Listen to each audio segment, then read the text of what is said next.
রাস্তায় দাঁড়িয়ে গেলাম, পরীক্ষা দেব না আগামীকালকে, সেটা হবে না। দেশে কোনো মব কালচার থাকবে না এবং মব সৃষ্টির মাধ্যমে মহাসড়ক সড়ক অবরোধের মাধ্যমে দাবি আদায় করার জামানা শেষ।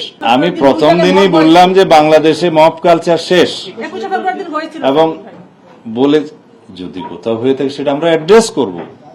এমন না যে আমি এখানে বলে দিলাম মব ভাইলেন্স হয়তো কেউ করবে না, এমন তো না, কিন্তু আমাদের অ্যাকশনটা দেখতে হবে, যাতে মব ভাইলেন্সের এগেনস্টে, মব কালচারের এগেনস্টে আমাদের রিয়েকশনটা কি। আমরা রিয়েক্ট করব খুব কঠোরভাবে। দেশে কোনো মব কালচার থাকবে না এবং মব সৃষ্টির মাধ্যমে মহাসড়ক সড়ক অবরোধের মাধ্যমে দাবি আদায় করার জামানা শেষ।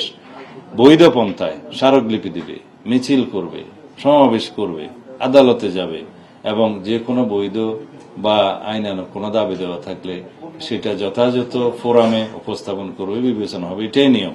রাস্তায় দাঁড়িয়ে গেলাম, পরীক্ষা দেব না আগামীকালকে, সেটা হবে না। প্রত্যেকেরই সাংবিধানিক অধিকার নিশ্চিত করা হবে, প্রত্যেকেরই কথা বলার অধিকার আছে, যে যার মতো করে কথা বলবে, যারা জবাব দেওয়ার তারা জবাব দিবে। ধন্যবাদ। যে আমরা বিডিআর ঘটনাটা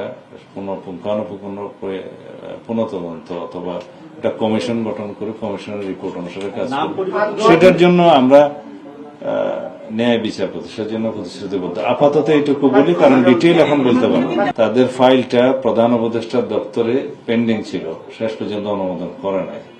তারা ন্যায় বিচার পাবে। আদালতের রায় অনুসারেই তারা তাদের চাকরি ফেরত পাওয়ার বিষয়টি স্বরাষ্ট্র মন্ত্রণালয় থেকে সামারি পাঠানো হয়েছিল প্রধান উপদেষ্টার দপ্তরে। কি কারণে সেটা অনুমোদন হয় নাই জানি না, তবে অবশ্যই তারা ন্যায় বিচার পাবে, নিয়োগ পাবে।